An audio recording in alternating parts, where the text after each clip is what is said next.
அபி வந்து அந்த மிரட்டுற ஆளை வந்து போலீஸ் ஸ்டேஷனில் மாட்டி கொடுக்கணும் அப்படின்னு சொல்லிட்டு போலீஸ் ஸ்டேஷனுக்கு போகிறாங்க. அங்கே அந்த ஆள் ஃபோன் பண்ணி இந்த மாதிரி நீ மாட்டி விட்டீங்கன்னா நான் இப்போவே வீடியோ வெளியிட்டுருவேன் அப்படின்னு சொல்லிட்டு மிரட்டுறாரு. வேறு வழி இல்லாமல் அபி திரும்பி வராங்க. அபி ரொம்ப டென்ஷனாக இருக்காங்க. எப்படியாவது வந்து இந்த ப்ராப்ளத்தை சால்வ் பண்ணுமே சொல்லிட்டு ராகவ் கிட்ட சொல்லலான்னு போகிறாங்க. ஆனால் ராகவ் ரொம்ப அப்நார்மலாக இருக்கிறத பார்த்து அபி அதிர்ச்சி அடைகிறாங்க. ராகவுக்கு என்ன பிரச்சனை அப்படின்னு சொல்லிட்டு ஒன்றும் புரியாமல் யோசிக்கிறாங்க. இவங்க 2 பேரும் இப்படி இருக்கிறத பார்த்து ரொம்ப சந்தோஷமடைகிறார் முரளி.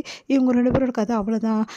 எப்படியும் ராகவ் வந்து மேலே போயிடுவான் கொஞ்ச நாளையே இந்த மாதிரி டென்ஷன் ஆனானா அபியும் வீட்டை விட்டு போயிடுவா. அப்புறமா நம்ம நினச்சது நடக்கும் அப்படின்னு சொல்லிட்டு முரளி வந்து சந்தோஷமாக இருந்துகிட்ருக்காரு.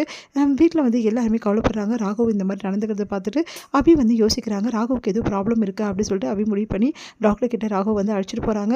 அப்போ தான் தெரிய வருது இந்த மாதிரி வந்து அதிகமான டோஸ் வந்து அவர் எடுத்திருக்காருன்னு சொல்லிட்டு அது எப்படி எடுத்துருக்க முடியும் அப்படின்னு சொல்லிட்டு அவங்களோட டேப்லெட்டை செக் பண்ணுறாங்க. இந்த டேப்லெட் நாங்கள் கொடுத்ததே கிடையாதுன்னு அவங்க சொல்கிறாங்க. அதிர்ச்சி அடைகிறாங்க அபி. அடுத்து வந்து வேறு டேப்லெட் ராகவ் கொடுத்து வந்து கூட்டின்னு வந்து விடுறாங்க. அப்போ ராகவ் வந்து நார்மல் ஆயிடுறாரு. அடுத்து வந்து அபி வந்து ஒரே யோசனையில் இருக்காங்க. ராகவுக்கு யார் இந்த டேப்லெட்டை மாற்றி வச்சிருப்பா? கண்டிப்பாக அவன் தான் பண்ணியிருக்கணும் இந்த வேலையை. அவனை சும்மாவே விடக்கூடாது. இப்போ கேட்டால் ஒத்துக்க மாட்டான். அவனை கையும் களமாக பிடிக்கணும் அப்படின்னு சொல்லிட்டு யோசிக்கிறாங்க அபி. இந்த சூழ்நிலை ராகவ் வந்து கொஞ்சம் நார்மல் ஆனோன்னே அபி கிட்ட அபி நீ என்கிட்ட ஏதோ சொல்ல வந்த என்ன விஷயம் அபி அப்படின்னு கேட்குறாரு. அதுக்கு முதல்ல தயங்குற அபி எல்லா விஷயத்தையும் சொல்லிடுறாங்க.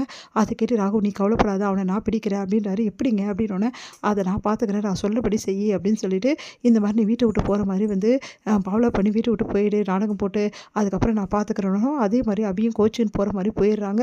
இதை பார்த்து வந்து முரளி ரொம்ப சந்தோஷப்படுறாரு. அந்த ஆளுக்கு ஃபோன் பண்ணி இதுக்கப்புறம் எந்த பிரச்சனையும் இல்லை அபிக்கிட்ட அந்த ப்ரூஃபெல்லாம் கொடுத்துருங்க அப்படின்றாரு. அந்த ஆளும் ஃபோன் பண்ணி அபிக்கிட்ட நான் ப்ரூஃப்லாம் கொடுத்துட்றேங்கன்றாங்க. இல்லைங்க நேரில் மீட் பண்ணி தான் கொடுக்கணும். ஏன்னா நீங்கள் அழைச்சது எனக்கு எப்படி தெரியும்னு அபி சொல்கிறாங்க. அதன்படி நேரில் மீட் பண்ணும்போது கரெக்டாக ராகவ் வந்து மறைஞ்சிருந்து போலீஸ் ராகவும் அந்த ஆளை பிடிச்சிடுறாங்க. அந்த ஆளை அடித்து துவச்சி வந்து உண்மையை கேட்குறாங்க. அப்போ அந்த ஆள் வந்து இந்த மாதிரி வந்து எனக்கு யாரோ ஒருத்தவங்க ஃபோன் பண்ணி இந்த மாதிரி எனக்கு இன்ஜெக்ஷன் கொடுத்து காசு கொடுத்தாங்க அதனால தான் நான் இப்படி செஞ்சுட்டேங்க அப்படின்னு சொல்கிறாரு. அதை கேட்டு அதிர்ச்சி அடைகிறாங்க. அது பின்னணியில் அப்போ யாராக இருக்கும் அப்படின்னோடனே அந்த நம்பரை அவர் கொடுக்குறாரு. அந்த நம்பர் வந்து ஃபோன் பண்ணால் எதுவுமே எடுக்கலை. அந்த ஃபோன் வந்து சஸ்பெக்டில் இருக்குது. அதை பார்த்துட்டு வந்து சரி இந்த ஃபோன் நம்பரும் சரியில்லை இந்த ஆளை வேறு மாதிரி நாங்கள் பார்த்துக்குறோம் விடுங்க நாங்கள் எப்படியோ கண்டுபிடிச்சிடணும்னு சொல்லிட்டு போலீஸ் அந்த ஆளை கூட்டிகிட்டு போயிடுறாங்க. இந்த மாதிரி ஒருத்தங்கிட்ட வந்து நீ மாட்டிக்கினாலும் தைரியமாக இந்தியா அபி உன்னோட தைரியம் பெரிய விஷயம் இல்லைங்க. உண்மையிலேயே உங்களை தான் பாராட்டி ஆகணும். நீங்கள் தான் எனக்கு இவ்வளோ வந்து பெரிய விஷயம் செஞ்சுருக்கீங்க. உண்மையிலேயே நான் இந்த பிரச்சனை ரொம்ப நொந்து போயிட்டேங்க. எனக்கு ஏதாவது வந்து நான் தாங்கிப்பேங்க அதனால எதிர்த்து நிற்பேன். ஆனால் என்னால் இன்னொருத்தவங்க பாதிக்கப்படுறதுனால தாங்கிக்க முடியலைங்க. ரொம்ப கஷ்டமாக போச்சு. இந்த டைமில் நீ கடி ஹெல்ப் பண்ணலாம் அவ்வளோதான்.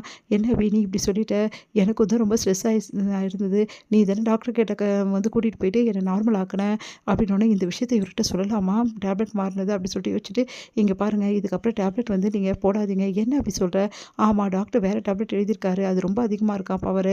அதனால் நான் கொடுக்குற டேப்லெட்டை மட்டும் நீங்கள் போடுங்க. எப்போ உங்களுக்கு பிரச்சனைனாலும் என்கிட்ட தான் நீங்கள் டேப்லெட் வாங்கி போடணும் சரியானோன்னே சரி அபி ஏன் இந்த விஷயத்தில் கூட நம்ப மாட்டீங்களா? அதெல்லாம் ஒன்றும் இல்லை அபி இதுக்கப்புறம் நான் கண்டிப்பாக நம்புவேன் அப்படின்னு சந்தோஷப்படுறாங்க அபி. உண்மையிலேயே சொல்கிறேனே இந்த மாதிரி விஷயங்கள்லாம் பெண்களுக்கு எதிராக நடக்கும்போது ரொம்ப கோபமாக வருது. அவங்களெல்லாம் சும்மாவே விடக்கூடாது அப்படின்றாரு. ஆமாங்க ஆனால் உண்மையிலே உன் தைரியத்தை நான் பாராட்டணும் அபி.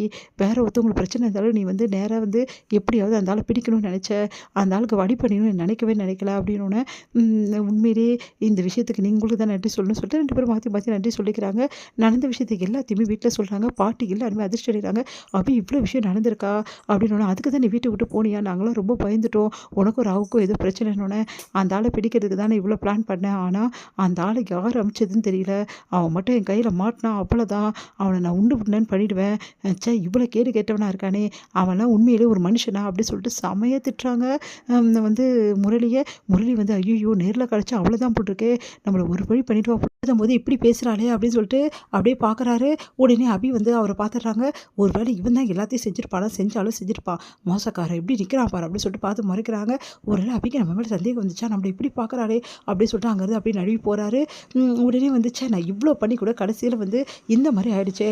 சுந்தரிக்கிட்டே இதெல்லாம் சொல்லி புலம்புறாரு. சுந்தரி வந்து வேறு ஏதாவது ஒரு ஐடியா பண்ணு முரளி விடவே கூடாது அப்படின்னோடனே இதுக்கப்புறமா வேறு ஏதாவது பண்ணுற அப்போ தான் வேலைக்காகும் அப்படின்னு சொல்லிட்டு யோசிக்கிறாரு. வந்து ராகவ் கிட்ட வராங்க பேசுறதுக்காக. அப்போ ராகவ் வந்து நீ என்ன சொல்ல போகிறேன்னு தெரியும் அபி தேங்க்ஸ் எல்லாம் சொல்ல போகிற இல்லையே அப்படின்றாங்க. அப்போது என்ன சொல்ல போகிற தேங்க்ஸ் ராக்கி பாய்னு சொன்னேன் அப்படின்னு சந்தோஷம் தாங்க